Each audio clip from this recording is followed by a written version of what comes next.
Hello everyone, thank you for joining us on this edition of The Inside. I am Bablet Jonathan. Today we are analyzing what opposition political leaders in Cameroon qualify as intimidation and a threat, notably from the administration or some administrative authorities, and particularly the Minister of Territorial Administration, Tanganji Paul. In one of his recent press statements, he warned that a political leader who he did not name will come under the heavy arm of the law and even go to jail again over allegations of incitement to violence and chaos within the context of the forthcoming presidential election. And opposition leaders have been raising concerns about intimidation and threat, and even what they qualify as a crackdown by the administration ahead of the forthcoming presidential election. We are also looking at the low participation of women in the political and administrative life of the nation.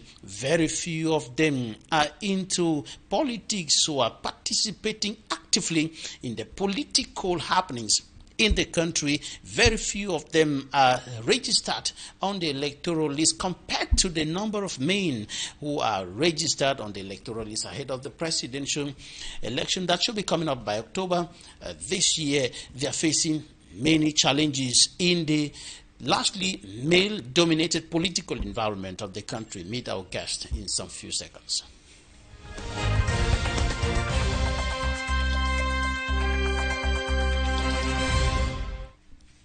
Our first guest today is JOKEM Quinivet. She's a political figure, human rights activist, gender advocate, feminist, writer, public relations officer, translator, and interpreter, founder of Queen's Vision, National Secretary for Justice, Peace, and Human Rights of the Popular Action Party, the PAB.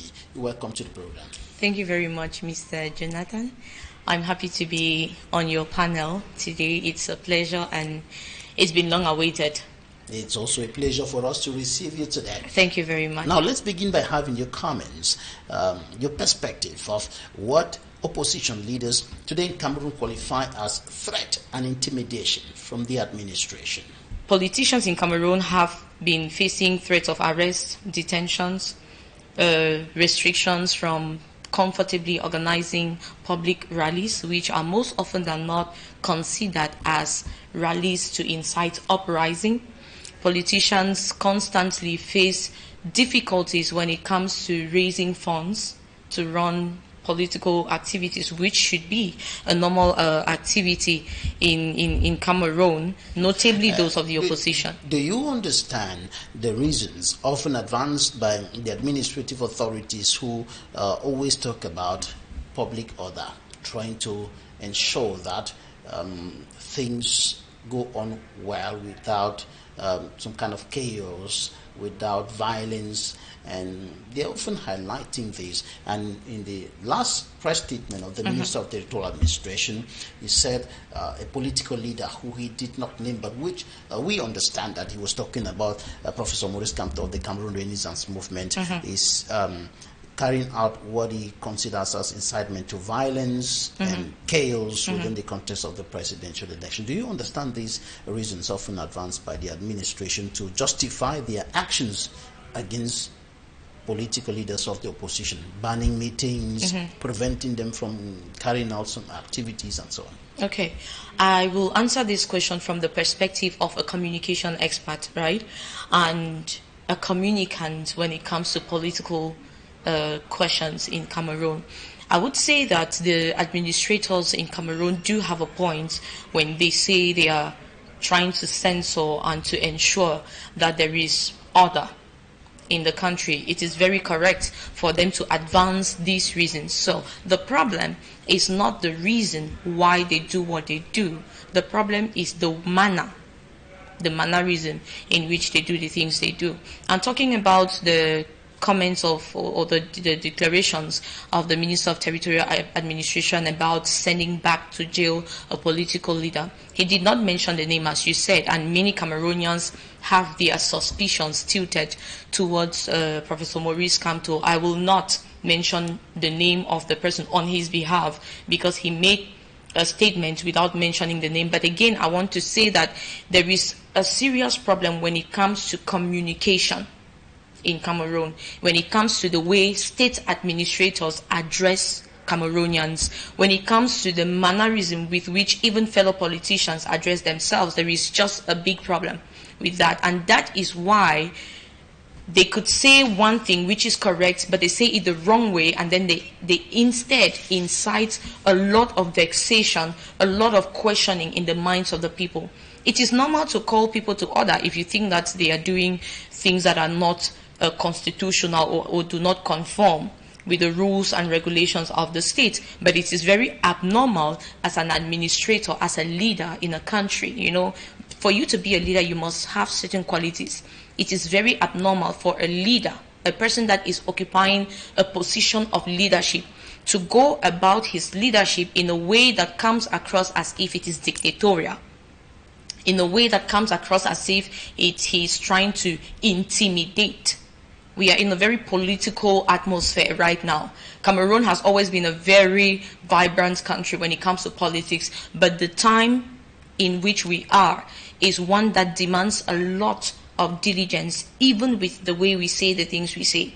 Because it might not even be the person you're pointing a finger at for trying to incite an uprising. It could actually be your poor communication that will incite that uprising in the people. What do you think about the risk of political tensions in the country, the risk of chaos with regards to the tension now prevailing in the political space in the country? Every Cameroonian who is true to themselves, be it a clergyman or a politician or a business person or just some random person carrying on the daily activity, will agree that 2025 is a very critical year for Cameroonians.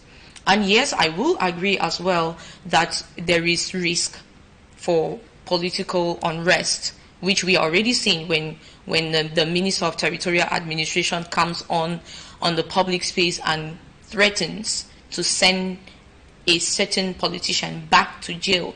This is more than enough evidence that there is already a political unrest. It's no longer a risk of a possible unrest. It is a sign that there is already some shaking on the political grounds. And now I would want to say that the risk is high. Why? Because those who are already in position of authority are not ready to admit to the fact that the common man that they have been ruling for over 40 years has come to the consciousness that it's time for a change. The people who are in position of authority and power are not willing to admit that even opposition is willing to play politics the other way this time around. This is no longer a time where people are going to be complacent. If some Cameroonians think that, okay, things will just go on the way they used to be, and then they will come back and sit on TV and say, oh, we believe as usual the votes were rigged and all those allegations, there will not be possibilities for that again, because the political terrain this time around is being shaped differently, and that is what is causing the commotion. That is what is causing the uncertainty and the fear for an uprising. Because yes, Cameroonians are beginning to understand politics the way it is supposed to be understood. Opposition is beginning to understand that they need to come together and unify themselves.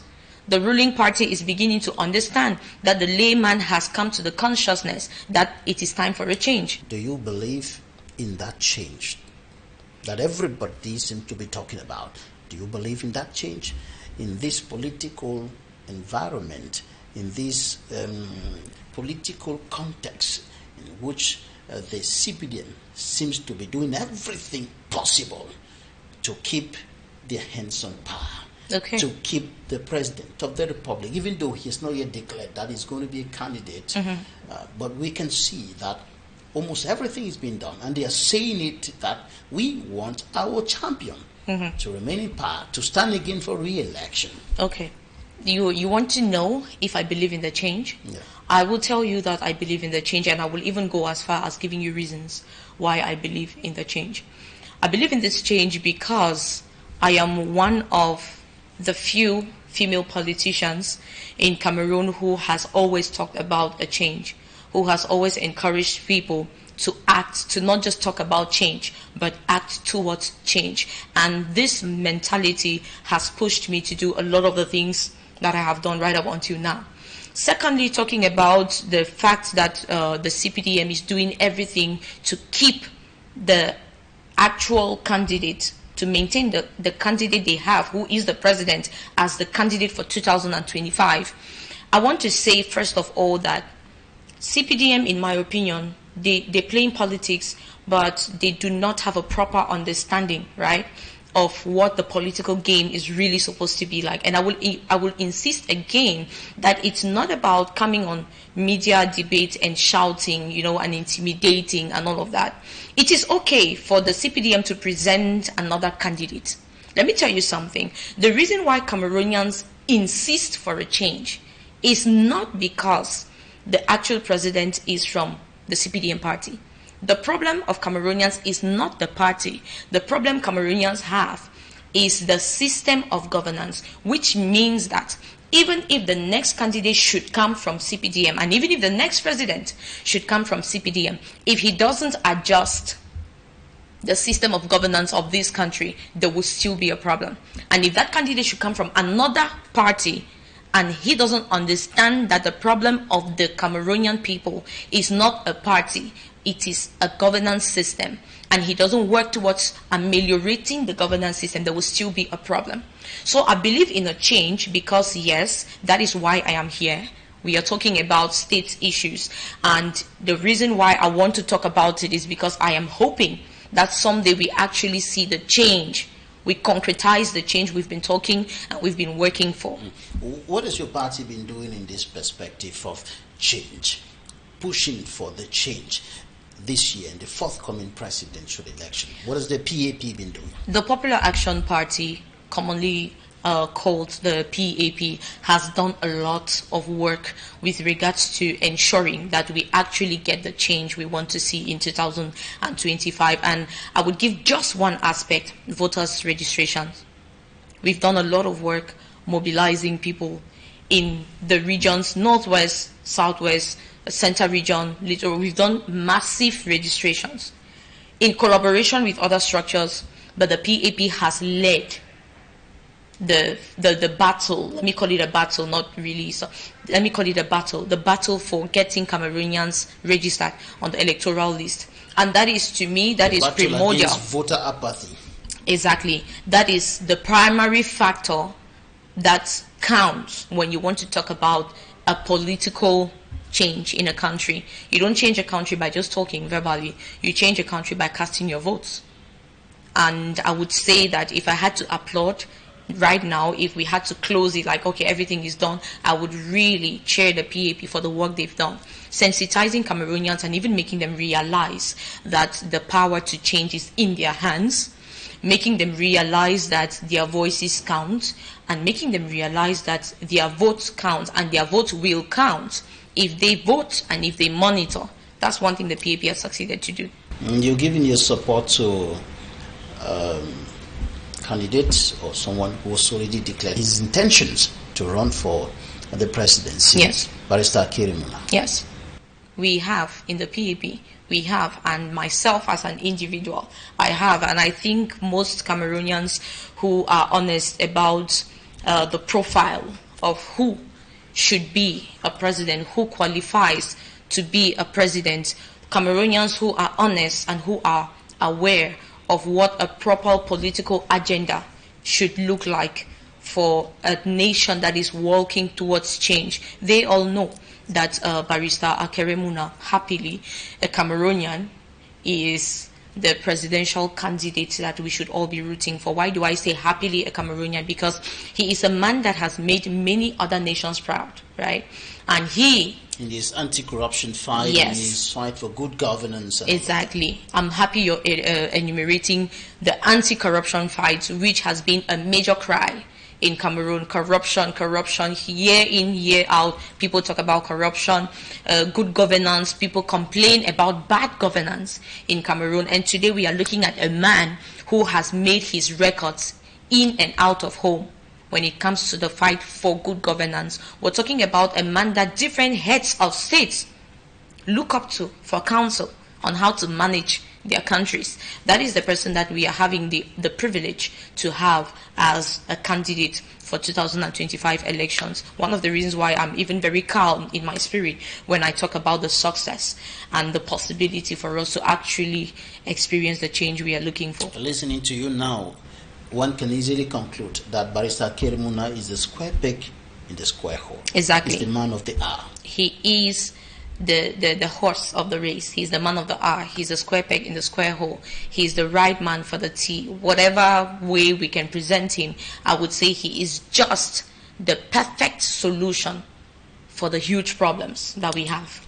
Let's go to the newsstands now, and we are taking a look at what the newspapers reported this week. And when we come back, we'll be talking about the low participation of women in politics, and of course what can be done to step up the involvement of women in the political and leadership life of the nation. Stay with us.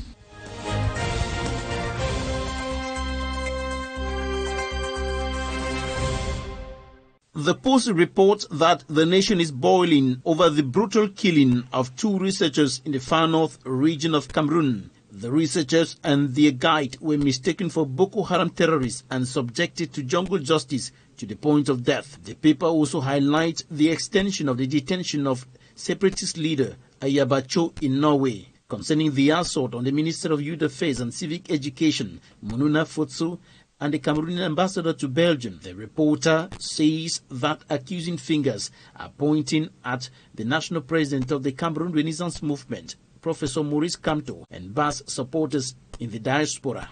Cameroon Tribune reports the necessity to change strategy in the fight against terrorism in the Lake Chad Basin. On the front page of the Guardian Post, member of Cameroon's lower house of parliament, Honorable Jean-Michel Ninche, promises fire to fire over Minister of Territorial Administration Atanganji Paul's threat against opposition leaders. The paper goes further to indicate that 12 years after going operational, the Senate is seeking refuge at the Economic and Social Council. Another issue of the Guardian Post says Senate President Marcelin Njifenji resurrects in the upper house of parliament ahead of bureau elections. Municipal update, Extractive Industries Transparency Initiative. Government publishes 16th report, assures stakeholders of transparency. The Median reports the fulfillment of President Paul Biya's promise of a road to the people of the Leke Division. The Secretary General at the Presidency of the Republic, Minister of State Ferdinand Gongo, went through the 81.5 kilometer distance going from Nkol-Bison, Lebudi, Okola to Monatili with a diversion to Evudula, inspecting the work done. Newswatch questions if the attack on state personalities abroad is a foretaste of Professor Maurice Kamto's threat to disrupt the 2025 presidential election. In the same vein, The Horizon reports that Cameroon People's Democratic Movement (CPDM) candidates are trailing Professor Maurice Kamto and Cabral Libi in a new poll by English Cameroon for a United Cameroon Civil Society Organization. The Sun takes its readers through the political program of the Social Democratic Front as presented by the party's flag bearer for the forthcoming presidential election, SDF National Chairman, Honorable O.C. Joshua. Another issue of the Guardian Post presents faces behind major newspapers in Cameroon, and the Voice Weekender counts the Commonwealth gains of Cameroon.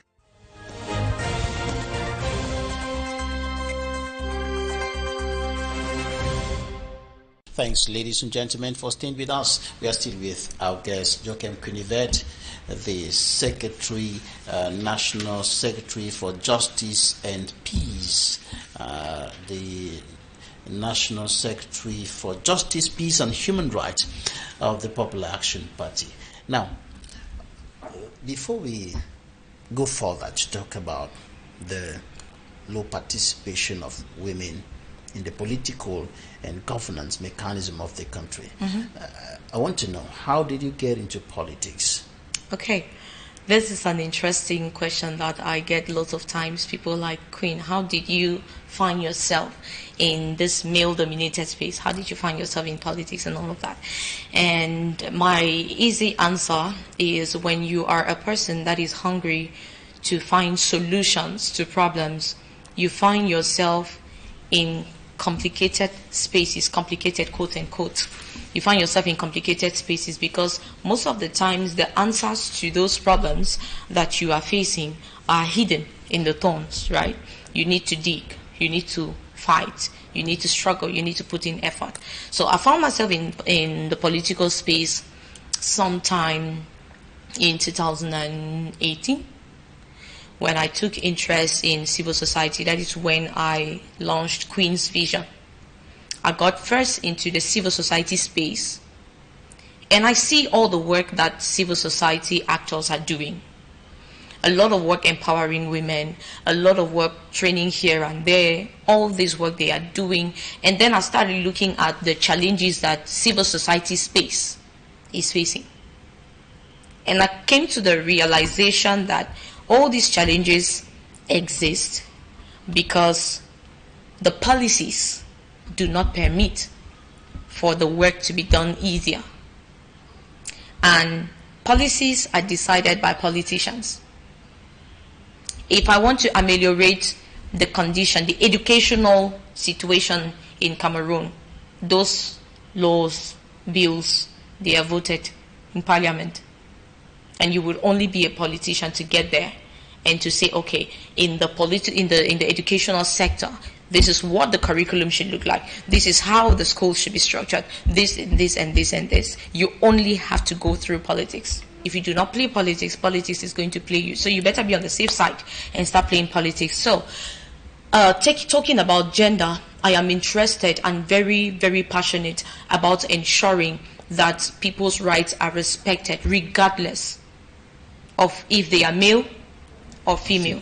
Talking about feminism, I am one young lady, one woman who would do anything to push another woman to make sure her voice is heard while respecting the place and the role of the man, because this whole notion of feminism, it's another big fight on its own. The notion has been twisted and cut and chopped and destroyed, and people just define it the way they want to define it. People think that being a feminist is wanting that all the men should be ousted. It's like a challenge. It's like a challenge to men, whereas the real notion of feminism is for women to challenge themselves to be valuable and to take their place in society and let their voices be heard to the benefit of other women and to the benefit of society at large.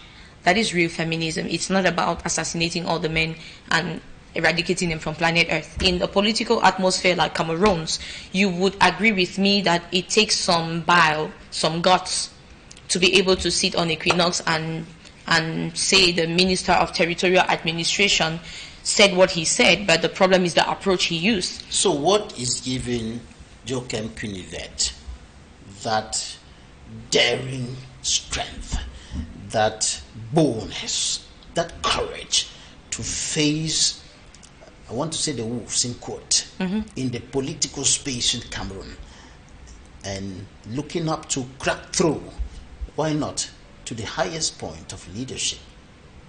What gives me the courage, the boldness, the audacity, the effrontery, I'm even giving you some words that other people have used, which I don't deny, is my burning passion for Cameroon. I love my country.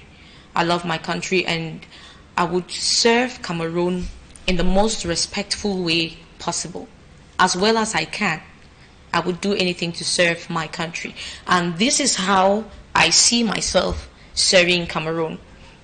Pointing out the faults and proposing the solutions. This is how I want to serve my country. Identifying the weaknesses and contributing my strengths where I can. This is how I'm able to serve my country. And above all, molding other young people, especially young women, to grow with the mindset of not just being women that can make liquid soap and bake cake here and there, but women that can be able to sit on tables of decision making and make decisions that will affect generations to come. This is why I have the courage, because I know how many, I think they're even countless, I don't know how many really, people are looking up to me. I don't have the latitude, I don't have the liberty to fail, right? I don't have the liberty there is no room for failure. There is no room for failure when it comes to me and my vision and my ambitions for this country. So I am working hard, or I am being courageous and bold and audacious, as you said it, not just for myself, but for Cameroon, for the people that look up to me, for the people that are rooting for me, for the people that are counting on my steps so they can be able to take bigger steps too. Yeah. What do you think is preventing many women like you from taking those giant steps, from taking even just little steps in going to register their names for the forthcoming presidential election, for example, in participating in politics actively, in taking up leadership positions? Yeah. So when it comes to taking up leadership positions, especially in the political arena for women, it is a challenge because of many reasons. One, we are in a very male-dominated country. I'm not just talking about the political atmosphere here. I'm talking about Cameroon as a whole. There are still some domains that are considered the feminine space. This is a woman's thing. If you look at most civil society leaders, they're women, because of the way the notion of civil society has been absorbed in Cameroon. It looks like, okay, that is where the women are supposed to be. And then the political arena is considered the wolves, quote unquote, as you earlier on said, the wolf space. And so the women look like the hyenas and the wolves go ahead, right? Hyenas will just stay behind and wait for the prey and all of that. So women need to understand that these challenges had come because of the theory, because of the doctrines, because of the teachings we had received. Women should not talk when men are talking. When you have a conference with men, when it's time for coffee, they send the women to go make sure the water is hot and the tea is ready and all of that.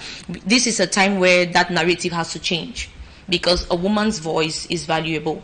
A woman's voice resonates differently and deeper.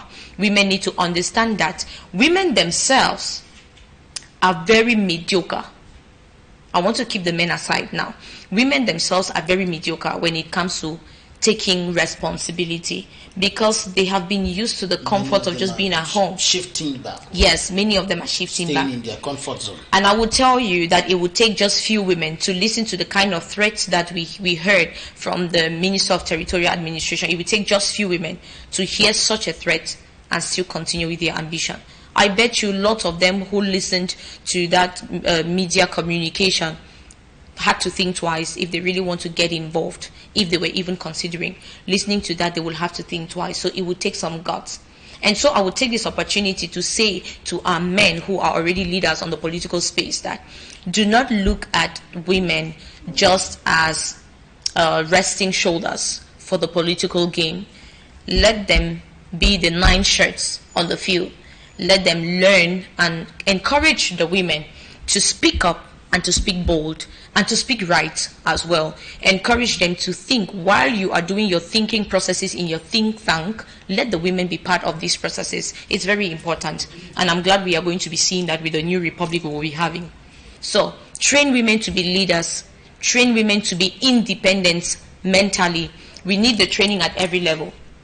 And we need the opportunities. So if there are possibilities for a woman to speak like I am doing with you today, I think most people think the Inside program is a political program. It's mostly men and all of that. But it's interesting to know that you have women on your platform. So no woman should sit and think, okay, this program is just for men. These are possibilities that more women should have access to. And more women should also request. We don't need to just stay and wait for the request to be made. We can also... And they shouldn't shy away. They should not shy away, definitely. Yes. All right, we are going to take some interviews right now. We'll be back in a moment.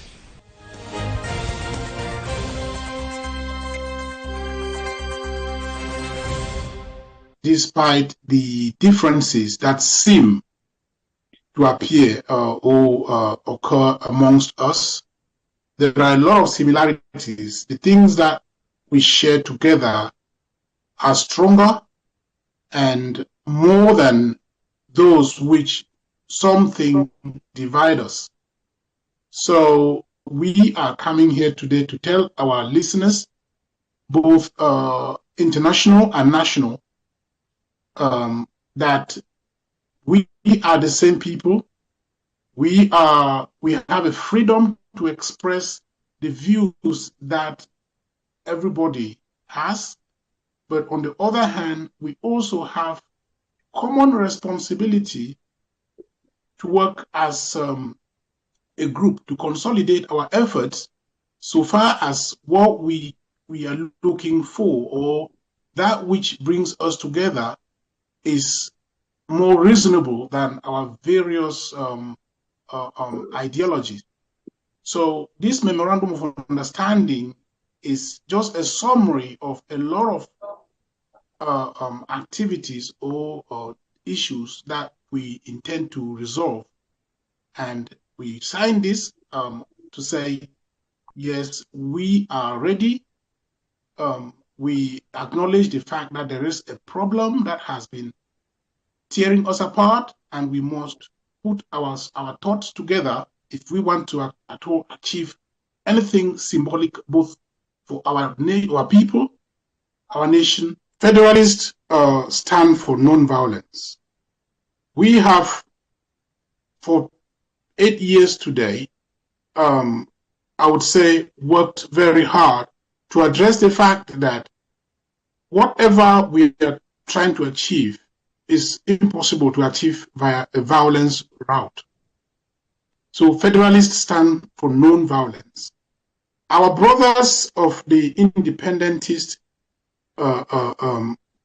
faction also agree that after 8 years, war has not helped. So you can see where some of the agreements are coming in. We stand for non-violence, which is now accepted by our brothers and sisters of the independent faction.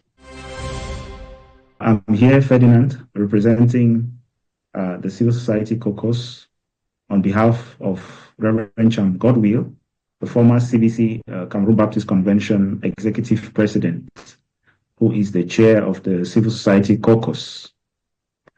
I think as far as the MOU is concerned, one very important thing to note is that all the caucuses are very, very, very independent from each other in terms of their vision, their mandates, and what they feel as their callings.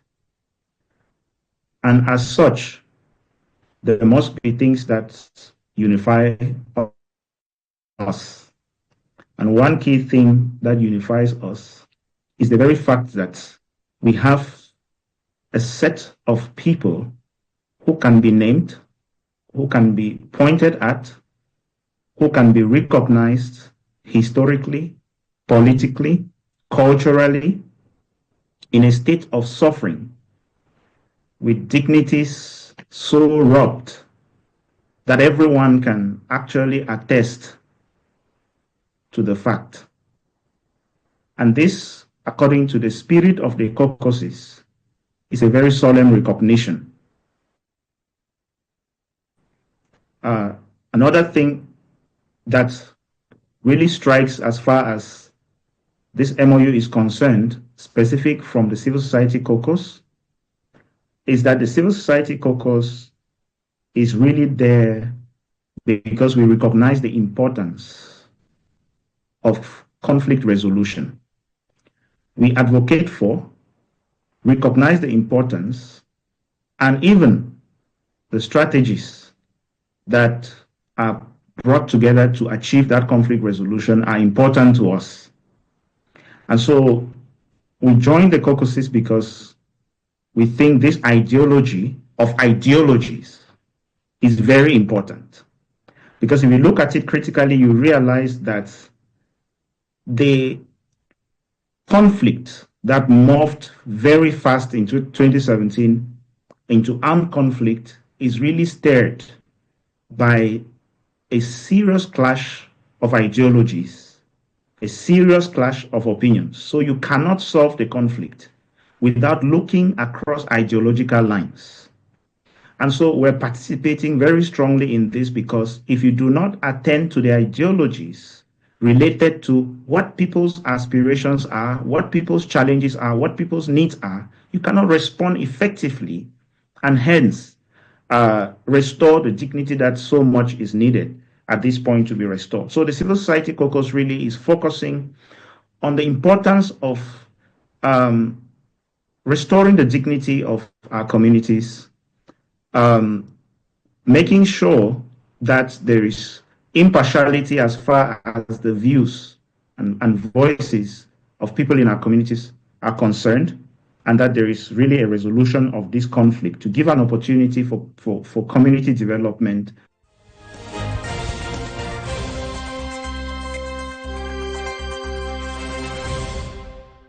You're welcome back. Coming up in this edition of The Inside, we are sharing with you the experience, challenges, and successes of one of the few female civil administrators in position of authority in the governance mechanism of Cameroon. We are also bringing to you her perspective of the issue of women in leadership, especially within the government administrative circle of the country.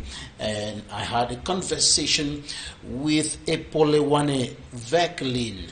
She's a civil administrator, divisional officer of Limbe 3 in the southwest region of Cameroon.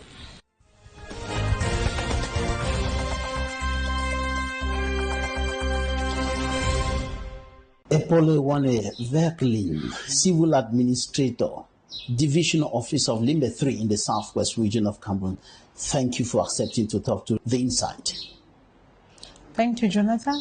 It's an honor for me, and I hope that we're going to have a good conversation here today. When you were growing up, did you think about this? Did you see yourself in this position? Oh, not at all. Not at all, to tell you the truth. There's one thing I know for sure. If you talk to any of my classmates, they will tell you that I've always been this strict person, but at the same time, the same person with the listening ear, always wanting to solve people's problems, to see how I could assist.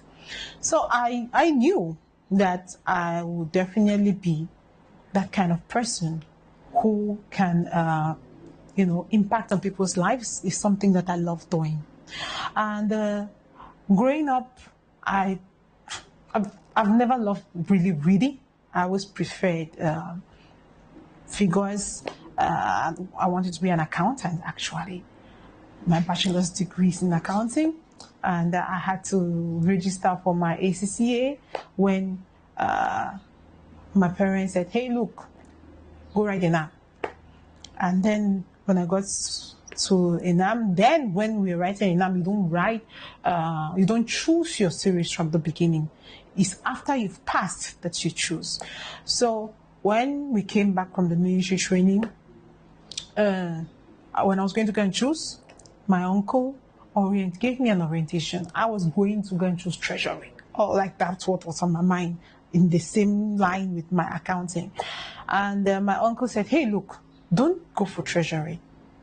Take general administration." And I asked why. So in his orientation, which made sense, actually, he said, general administration, you can grow your career and you can work anywhere. With your background, you can still do something in treasury, and they will consider your background. But it gives you a wider scope of opportunities and you can make a career. So that is how I went to go and do general administration. Not still in the mind of doing command-man. And I would like to say that me being here in this position today is actually God design. Because, first of all, in my class of general administration, I think we're just 2 or 3 of us who did, out of the 10 ladies who were there, were just 2 of us who did military training. Just 2 of us did military training. The English speaking, I was the only one who did military training. And then when we got to ENAM and we finished all the studies, they sent us to the ministry to go and do, they call it in French, stage imprégnation. I think it's like, just trying to have knowledge of how the ministry runs and all of that.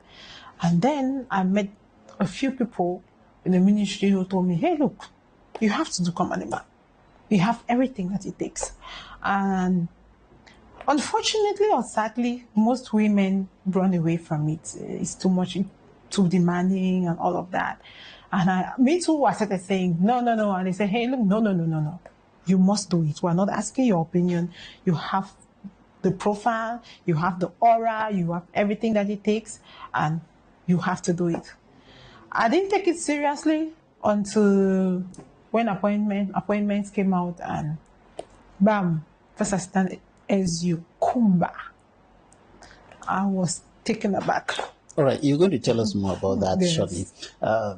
You must have heard a lot of young people in particular, and old people as well, saying that parents shouldn't choose a career pattern for their children. Parents shouldn't tell their children to do this or that. Should allow them to choose by themselves, to do what they want to do. But you wanted to do, you were more interested in accounting, but you followed the advice of your father, and you continued by following the advice of your uncle, and you are where you are today.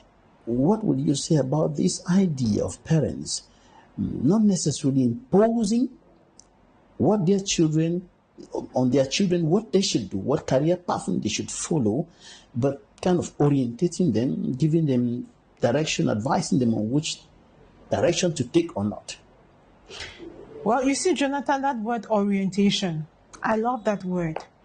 People forget, or they don't. I think that people don't understand the power of orientation. Orientation is very, very fundamental, because growing up as a youth, we have all these wild ideas, and I would say most of them are at times are just on the clouds, fantasies. But our parents, they've seen it all, you know. That's why we have the adage that what a wise man sees, what an old man sees while seated, you even while standing, or on a tall tree, you will not see. Tell us a little bit about the competitive entrance into ENAM. If you ask many Cameroonians today, they will tell you, no, we can't. If there is nobody to pay 2 million or to pay 5 million, if I don't have a minister, I don't know, maybe your father was a minister, I don't know. We can't get there. There is no possibility for us. In fact, many Cameroonians think there is no merit. It's a myth, because I went to ENAM. I will tell you that my father did not pay anything, because my father did not even have that kind of money. My father is an anesthetist, a retired anesthetist, Cycle B. I don't know where he will have all those millions that they're talking about to go and pay for me to get into ENAM. And while in ENAM, I met classmates that you could see that they were from very humble backgrounds. There was this boy, I can remember, he used to sell fruits in a Fundi market.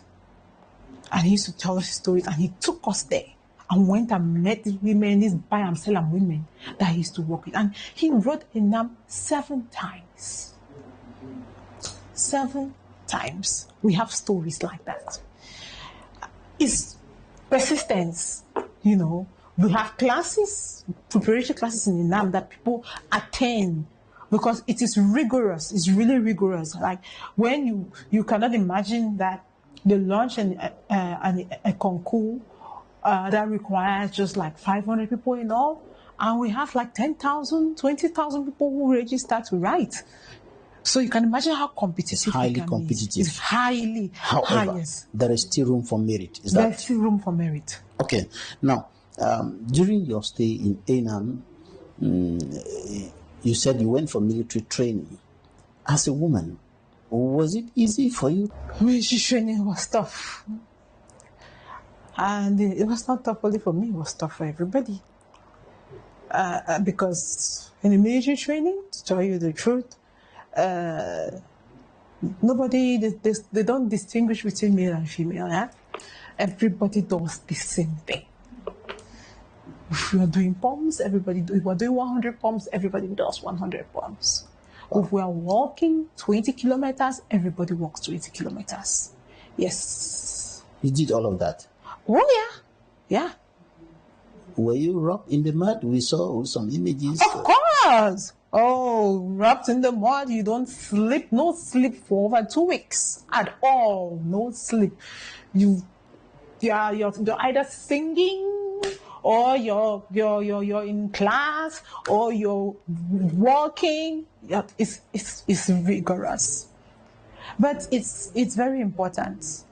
Yeah, it's very important for every Cameroonian to do that, and I think that is something that the government should be thinking of bringing back. What gave you the moral strength to be able to push through all of that? You know, when you talk to many, especially young women today, they will say, oh no, I can't do this, I can't do that, I can't stoop that low to be robbed in the mud for one administrative position or whatever. I can't sell tomatoes, I can't do this, and so on. What gave you the moral strength to be able to handle all of that? My mom is a teacher, and a very strict one at that. So we grew up being only women again, for that matter. We grew up with a mentality that we have to push ourselves beyond our limits. So I already grew up like that. And when I was going, this is what my parents told me. Wherever you're going to, you're not the only one who will be there. All of you will be there. Many of you will be doing the same thing. So look, everybody's problem is nobody's problem. So it's whatever you're going through, just tell yourself that it's something that is going to form you and make you, give you all the tools to use in the future. So to my young girls out there, all the women out there, nothing good comes easy. You cannot be comfortable. You need to get out of your comfort zone. You need to push beyond your limits. You need to work extremely hard, like hard twice the man, to be able to make it, which is what I have been doing so far. What was your first appointment and how did it come about? How did you receive it? My first appointment was First Assistant SDO, Senior Development Officer of Kumba, Meme Division. That was about how long? That's 2014. After you left school? I left school in 2012, December 2012. That's when I finished school. Got integrated in 2013. And then we were posted to our various ministries November 2013. I was sent to the governor's office in the Northwest region, just as a complement effective. I was there for about 2 months, and then in January of 2014, I was appointed First Assistant SDO for Kumba, Meme Division. Yes. Can you tell us that nobody lobbied for you? Because this is where there's another issue. Yeah. Like I told you, when I went to the ministry, a few people in the ministry said, you have what it takes to be in command man, and I want to think that those people recommended, but lobbying, no. The recommendation is, of course, normal. Yes. Yeah. So I want to think that they recommended, of course, but lobbying, no. Nobody lobbied anything for me. So when the since I wasn't even expecting, and when the news came, I almost collapsed. I was taken aback. And I started asking myself like many questions. My God, will I be able to handle this? I started second guessing myself, And as usual, my wonderful parents, God bless them, they were very encouraging. They were scared too, but they were very, very encouraging. Why were they scared? And why were you doubting your capacity to handle that position? You're scared about what? It's true that I was assistant, but I was asking myself, but why would they send me like to such a big place for my first post? And again, I was the only woman, female, English speaking at that time. So I was like a guinea pig, let me put it that way.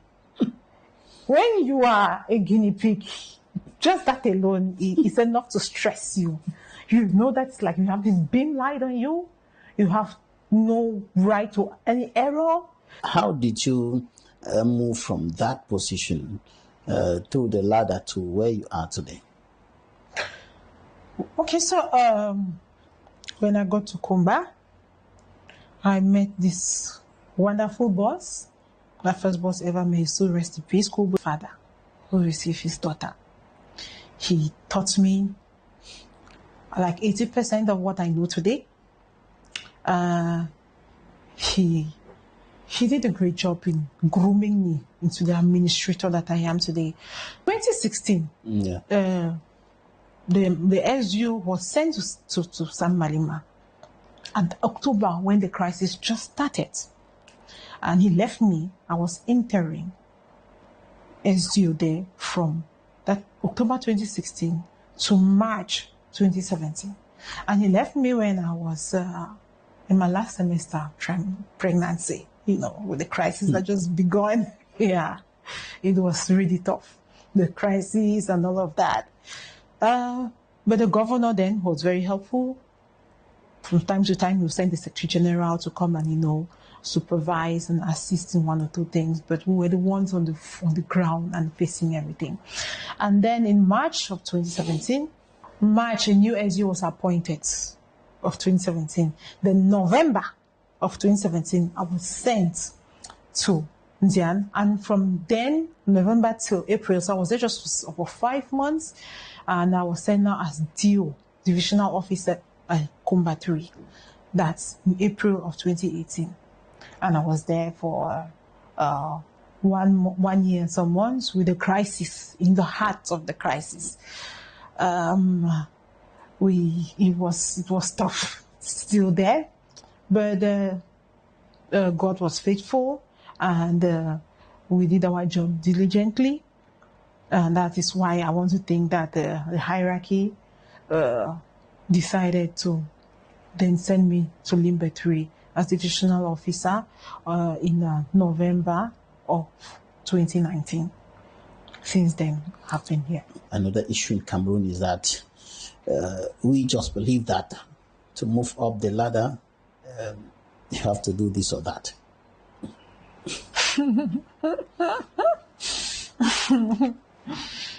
Remember, I told you from the beginning that, I firmly believe it, that this thing that I'm doing, this commandment I'm doing, it's the hand of Zu. It's the hand of God. So, me moving through this ladder and, finding myself here, if I will first of all start by saying that if it was something that I had my way, I wouldn't have ever gone to India as first assistant SU. In the heart of the crisis. In the heart of the crisis. No, I wouldn't have ever gone there. But hierarchy sent me there. I didn't ask for it. They sent me there. They know why they sent me there. And then they brought me back to Kumba. And I think that it is merit. Because they saw what I did in Kumba when I worked in Kumba. And especially the period when I started with the crisis and I was there and I stood steadfast despite my situation, first of all, being pregnant and then being a nursing mother. I didn't even have the luxury of getting a maternity leave. I was there. I worked till the day that I had my baby, and then I just had 1 week. After that, I came back to work fully. So I think facing all of that in the heart of the crisis, hierarchy just thought that it's but normal, that this guy is working hard, and we should compensate her. And what I did in Combat 3, not to beat my chest, but a lot of people can testify, those who have been watching Equinoxe, people still talk to me about it today. What I did in Combat 3 can testify that I was working very hard, trying to put the population in confidence and to bring things back to normalcy in every way that I can, working with the forces of law and order to track down those who are distorting our peace, and all of that put together. If I am here today, it's by merit and not by anybody's pushing me. No, it's by merit, and it has been a learning process so far, and I am still learning. Tell us some of the challenges that you face as an administrator, a civil administrator, especially those ones that are linked to the fact that you're a woman. My main challenge I've been facing, which I'm still facing up to now, is imposing myself, my authority as a young girl. So, my name in quotes, from the day I started working, that's small girl. Yes, that is the name. Can you imagine that small girl scolded me? Can you imagine that small girl? She dared to do this, the nerve of her, So that is the main challenge. Somebody will walk in your office. He's this important man, and then he comes and he meets you, and he meets this small girl, as they say, and he just thinks that he can walk over you and just impose, just tell you anything, and then I always have to remind, and I say, have a seat, sir. I'll be polite with you. So I'll be polite with you, but I have to call you back to order. So the challenge is like I have been growing strength to strength, knowing how to call people back to order, imposing myself, but doing it still in a respectful way, without sounding overzealous, and then striking the balance too between being a mother and doing this job is another challenge. All right, I was going to ask you how you're striking that balance, managing administration and the home. This is challenging. First thing is time rationing. Rationing your time, setting your priorities right. Secondly, you have to have a good support system, be it your partner, your family. You have to have if you don't have a good support system, you will crash. And thirdly, you have to know how to multitask and draw the line between those three women. The three women, for those who are married, the wife, the mother, the career woman. Those are three completely different roles. And those three roles don't interject. You have to know how to make, like when you are in the body of the wife, you are the wife. When you are in the body of the mother, you are the mother. And when you are in the body of the career woman, you are that. So let me come back to your time rationing. You have, like I said, setting your priorities right. There are certain things that you just have to kick out of your life, and tell yourself that I don't have time for, too much distraction, because you don't even have that time actually. And you have to set your priorities right because of that.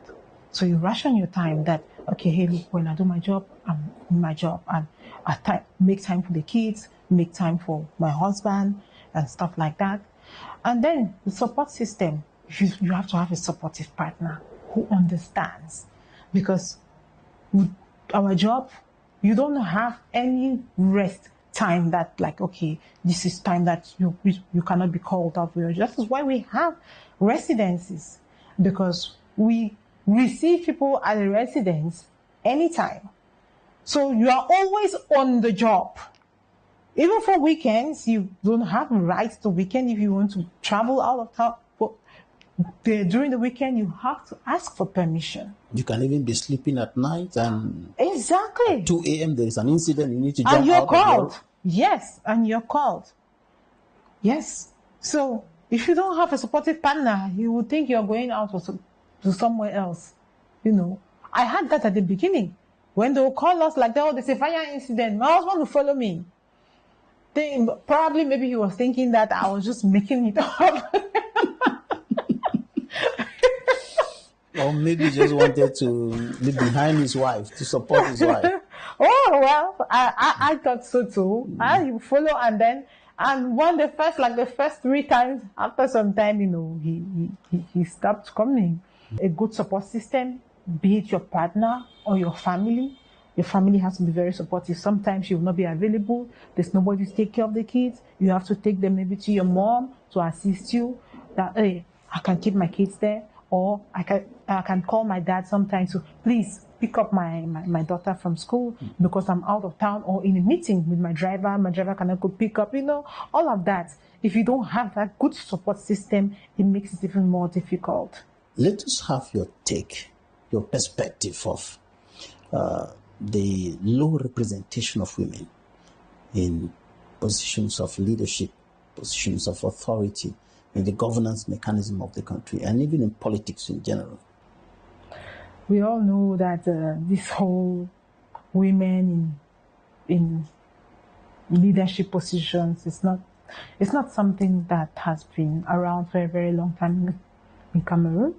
So it's something that we are still embracing slowly, both the men and the women. It's a government policy already. The government has already adopted it as a policy.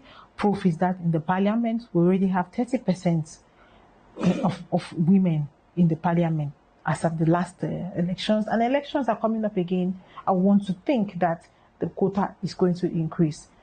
Maybe this year to 40%, and then maybe in the next mandate, we can go up to 50%. But it's something that is a gradual process.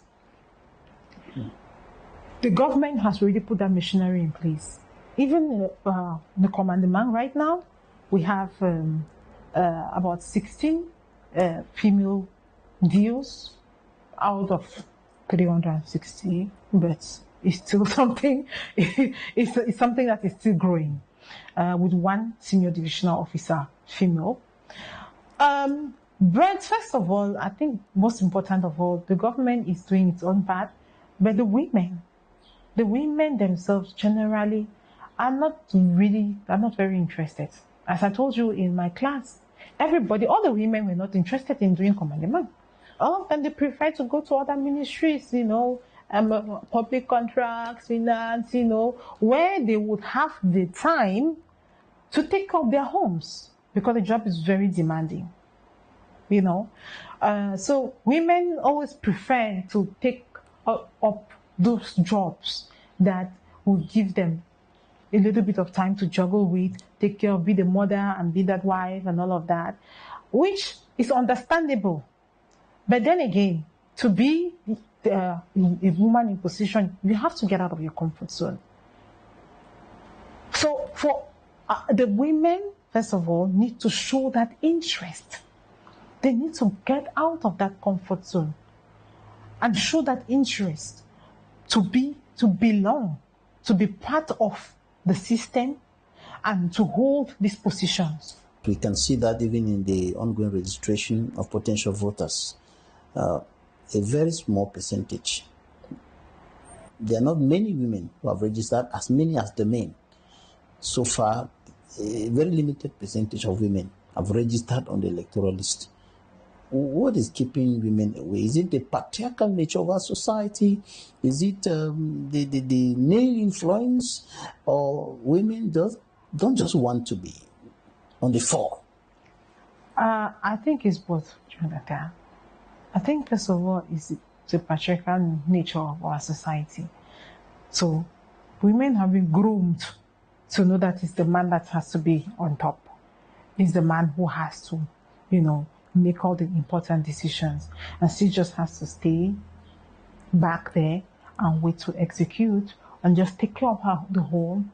They've been groomed like that. You know, so when somebody has already been groomed like that, it is difficult to change their mentality. I think so those two things are intertwined. That's the patriarchal nature of our society, and the fact that the women prefer to just stay out of it, like, oh, that's not our thing. You men go do your thing. Those things are intertwined. It's because of the way the society has made it look like. And also this aspect of them believing and the society making it look like any woman who has to grow in power or hold that kind of situation, that kind of position, you must get to do some of those, should I say, ungodly things or what? You must get to do those things. So when they realize, or the society makes them believe that that's the way it is, hey, they'll say no. They prefer to just stay there. I have my husband, I have my family. Let me just stay with them, with my little thing that I've achieved, and not go out there to go and be testing waters. To face the wolves. Yes, to face the wolves. You know. So the two put together, and they are intertwined. You are certainly looking up to become maybe the second senior division officer, the second or the first governor. Let me not go to the head of state. Let me just leave the head of state. But you can become the next female president of Cameroon. Why not? Or the first female president of Cameroon. What are your ambitions? My ambitions definitely grow in the chain of command as you possibly governor, like you said. And then after that, serve my nation in any way that I can. Okay. All right, let's leave it there. Okay, so what more can be done? You said that government has already made it a policy to bring up women as many as possible in positions of leadership in the different arms of the state, the judiciary, the legislature, the executive, and so on. What more should be done? What more can be done to enhance this process, to fast track it somehow? Appoint more women. Appoint more women in their leadership positions, because these women, us, we are the ones who are going to be the voice of those young girls who think that it's not possible to hold this leadership position without necessarily doing something that you don't want to do. Because when we see them, when they see us, we inspire them. So when they see more of us out there, we do the necessary sensitization and tell them, like, I have this conversation there now today. A lot of them are going to listen. And imagine 500 of us talking to them and telling them that, hey, look, come out there and face these wolves. They will not do you anything. It is not like you think. The impact will definitely be greater. The impact will definitely be greater. So I want to first of all thank Equinoxe for picking me out. I'm not too sure why, but I feel very honored and flattered at the same time. And I want to say thank you to the government, the head of state.